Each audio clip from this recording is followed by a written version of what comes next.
Welcome back. ನಿಮ್ಮ ಅಡುಗೆ ಮನೆಯ ಡಬ್ಬದಲ್ಲಿರುವಂತಹ ಎಣ್ಣೆ ನಿಜವಾಗಿಯೂ ಶುದ್ಧವಾದ ಎಣ್ಣೆನಾ? ನೀವು ದುಡ್ಡು ಕೊಟ್ಟು ತಂದಿರುವುದು ಸೂರ್ಯಕಾಂತಿ ಎಣ್ಣೆನಾ ಅಥವಾ ಅಗ್ಗದ ಪಾಮಾಯಿಲ್ ಮಿಕ್ಸ್ ಮಾಡಿದ ವಿಷಾನ?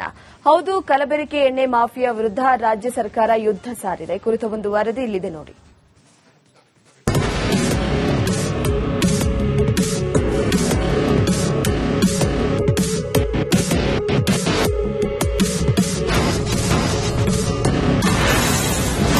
ಕಲಬೆರಕೆ ಅಡುಗೆ ಎಣ್ಣೆ ಮಾಫಿಯಾ ವಿರುದ್ಧ ಸಮರ.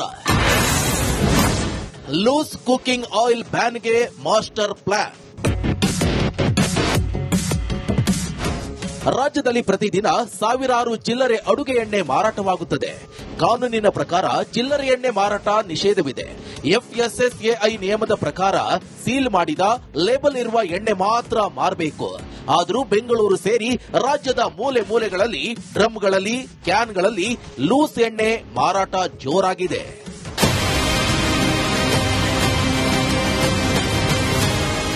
ಬೆಂಗಳೂರಿನ ಕೆಆರ್ ಮಾರುಕಟ್ಟೆ, ಕಲಾಸಿಪಾಳ್ಯ, ಚಿಕ್ಕಪೇಟೆ, ಯಶವಂತಪುರದಲ್ಲಿ ದೊಡ್ಡ ಮಾರುಕಟ್ಟೆಯಲ್ಲಿ ಮಾಫಿಯಾದ ಸಂಶಯ ಇದೆ.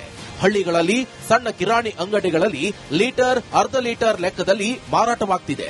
ಹೋಟೆಲ್, ಚಾಟ್ಸ್, ಬಜ್ಜಿ, ಬೋಂಡಾ ಅಂಗಡಿ, ಬೇಕರಿಗಳೇ ಲೂಸ್ ಎಣ್ಣೆಯ ದೊಡ್ಡ ಗ್ರಾಹಕರು ಇದ್ದಾರೆ.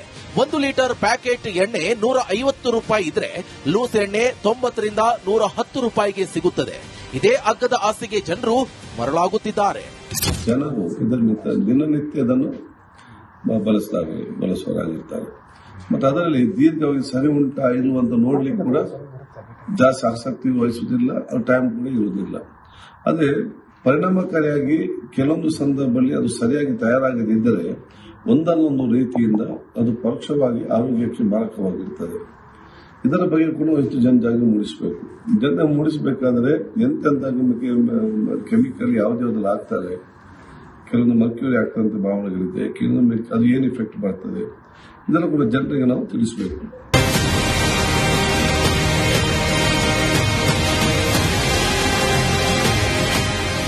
ಈ ಅಗ್ಗದ ಅಡುಗೆ ಎಣ್ಣೆ ಹಿಂದೆಯೇ ದೊಡ್ಡ ಕಲಬೆರಕೆ ಮಾಫಿಯಾ ಅಡಗಿದೆ. ದೊಡ್ಡ ಹೋಟೆಲ್, ಫ್ಯಾಕ್ಟರಿಗಳಲ್ಲಿ ಕರಿದು ಕಪ್ಪಾಗಿರುವ ಎಣ್ಣೆಯನ್ನ ಕಡಿಮೆ ಬೆಲೆಗೆ ಖರೀದಿಸಿ ಕೆಮಿಕಲ್ ಹಾಕಿ ಬ್ಲೀಚ್ ಮಾಡಿ ಮತ್ತೆ ಹೊಸ ಎಣ್ಣೆ ತರ ಮಾಡಿ ಮಾರಾಟ ಮಾಡಲಾಗ್ತಿದೆಯಂತೆ. ಇದು ಅತ್ಯಂತ ಅಪಾಯಕಾರಿಯಂತೆ. ಈ ರೀತಿ ಎಣ್ಣೆನ ಪದೇ ಪದೇ ಬಿಸಿ ಮಾಡಿ ಫ್ರೈ ಮಾಡಿ ಬಳಸೋದ್ರಿಂದ ಆಗುವಂತಹ ಸನ್ನಿವೇಶಗಳು, ಆಗುವಂತಹ ಸೈಡ್ ಎಫೆಕ್ಟ್ಸ್ಗಳಿರಬಹುದು, ಅಡ್ಡ ಪರಿಣಾಮಗಳು ಅಥವಾ ಆಗುವಂತಹ ಹಾನಿಕಾರಕ ತೊಂದರೆಗಳ ಬಗ್ಗೆ ತುಂಬಾ ವರ್ಷಗಳಿಂದ ಚರ್ಚೆ ಆಗ್ತಾನೆ ಇದೆ. ಈ ತೊಂದರೆಗಳು ಏನಪ್ಪಾ ಅಂತ ಹೇಳಿದ್ರೆ, ಒಂದು ಮಿದುಳಿಗೆ ಸಂಬಂಧಪಟ್ಟಂತದ್ದಿರಬಹುದು, ಮುಖ್ಯವಾಗಿ ಕಾರ್ಡಿಯಾಕ್ ಏಲ್ಮೆಂಟ್ಸ್, ನಮ್ಮ ಹೃದಯಕ್ಕೆ ಸಂಬಂಧಪಟ್ಟಂತ ತೊಂದರೆಗಳಾಗುವಂತಹ ಸಾಧ್ಯತೆಗಳು ತುಂಬಾ ಜಾಸ್ತಿ ಇರುತ್ತೆ. ಇನ್ಫ್ಲಮೇಟರಿ ಚೇಂಜಸ್ ತುಂಬಾ ಆಗುತ್ತೆ ದೇಹದಲ್ಲಿ. ಅದೇ ರೀತಿ ನಮ್ಮ ರೋಗ ನಿರೋಧಕ ಶಕ್ತಿ ಕಡಿಮೆ ಆಗುತ್ತೆ. ಈ ರೀತಿಯಾದಂತಹ ಒಂದು ಅಡುಗೆ ಎಣ್ಣೆ ಸೇಲ್ ಆಗ್ತಿರೋದು ಆಹಾರ ಸುರಕ್ಷತಾ ಇಲಾಖೆ ಏನಿದೆ ಅವರ ಗಮನಕ್ಕೆ ಬಂದಿರೋದು. ಅದಲ್ಲದೆ ಇಂತಹ ಒಂದು ಎಣ್ಣೆಯಲ್ಲಿ ಬೇರೆ ಅಗ್ಗದ ಎಣ್ಣೆ ಅಥವಾ ಕಲಬೆರಕೆ ಆಗಿರುವಂತಹದ್ದು ಕೂಡ ಪತ್ತೆ ಆಗಿರುವುದು.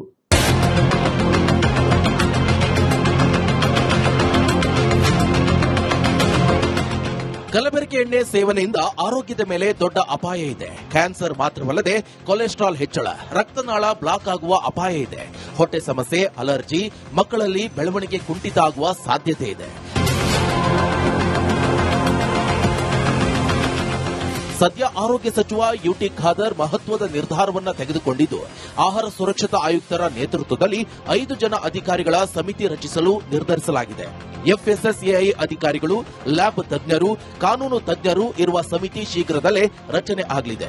ಈ ಸಮಿತಿಯು ರಾಜ್ಯದಲ್ಲಿ ಲೂಸ್ ಎಣ್ಣೆ ಮಾರಾಟ ಎಷ್ಟು ನಡೀತಾ ಇದೆ, ಎಲ್ಲಿಂದ ಬರುತ್ತಿದೆ, ಎಷ್ಟು ಸ್ಯಾಂಪಲ್ ಫೇಲ್ ಆಗಿದೆ, ಬ್ಯಾನ್ ಮಾಡಿದ್ರೆ ಪರಿಣಾಮ ಏನು ಎಂಬ ಬಗ್ಗೆ ಕಂಪ್ಲೀಟ್ ವರದಿ ನೀಡಲಿದೆ. ಈ ವರದಿ ಆಧರಿಸಿ ಸರ್ಕಾರದ ಮುಂದಿನ ನಿರ್ಧಾರ ಕೈಗೊಳ್ಳಲಿದೆ.